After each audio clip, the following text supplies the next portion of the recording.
Marekani imechukua hatua mpya ya kijeshi kwa kupeleka manowari kubwa ya kivita yenye uwezo wa kubeba maelfu ya wanamaji na wanajeshi katika ukanda wa Mashariki ya Kati, hatua inayozidi kuongeza hofu ya kuongezeka kwa vita katika eneo hilo nyeti duniani.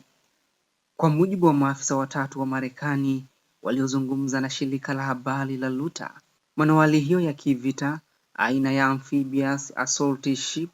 imepelekwa ikiwa na maelfu ya wanajeshi wa majini maarufu kama Marines pamoja na mabaharia, ikiwa ni sehemu ya kuimarisha uwepo wa kijeshi wa Marekani katika ukanda huu.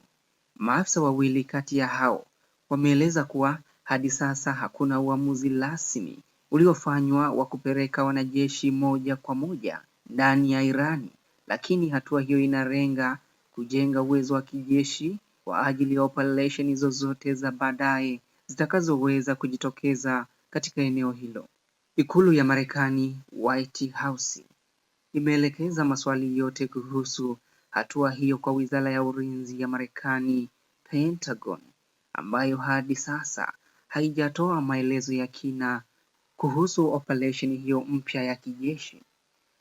Ripoti zinaonyesha kuwa hatua hii inahusiana moja kwa moja na juhudi za Marekani kuhakikisha usalama wa usafirishaji wa mafuta kupitia mlango wa bahari wa Hormuz, ambayo ni njia muhimu zaidi duniani kwa usafirishaji wa nishati. Kwa mujibu wa taarifa hii, Washington inatazama uwezekano wa kuchukua hatua mbalimbali, ikiwa ni pamoja na operesheni za kijeshi za ardhini ili kuhakikisha njia hiyo inabaki wazi wakati huu ambapo mvutano unaendelea katika ukanda huu. Hata hivyo, siku ya Alhamisi, Rais wa Marekani Donald Trump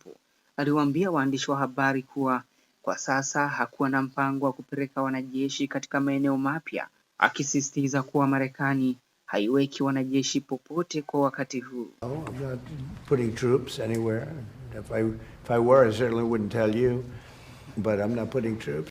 Pamoja na kauli hiyo, taarifa zinaonyesha kuwa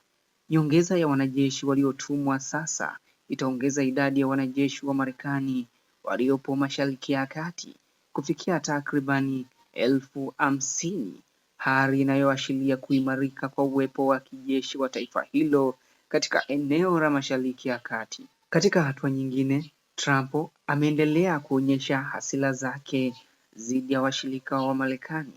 akiwaita baadhi yao waoga kupitia mitandao ya kijamii kwa kile alichodai kuwa kushindwa kusaidia katika juhudi za kufungua mlango wa bahari wa Hormuz wakati mapigano yakiendelea.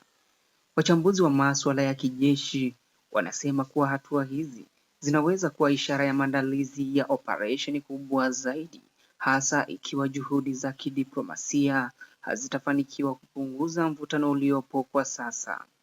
Katika hatua nyingine, hali hii imeanza kuibua hofu kubwa katika masoko ya dunia, hasa kutokana na umuhimu wa mlango huu wa bahari katika usafirishaji wa mafuta, ambapo usumbufu wowote unaweza kusababisha kupanda kwa bei za nishati pamoja na kuathiri uchumi wa mataifa mengi duniani. Kwa sasa macho ya dunia yanaelekezwa katika ukanda wa Mashariki ya Kati, huku kila hatua ya kijeshi inayochukuliwa ikipewa uzito mkubwa kutokana na uwezekano wake wa kugeuka kuwa mgogoro mkubwa wa kimataifa. Mpaka hapa anapofikia tamati kwa habari za kitaifa pamoja na kimataifa, ni kuombe endelea kusalia nasi kupitia Koplo Media, na kama ni mara yako ya kwanza kuungana nasi, basi ni kuombe subscribe ili usikose taarifa yoyote mpya itakayokujia kupitia Koplo Media.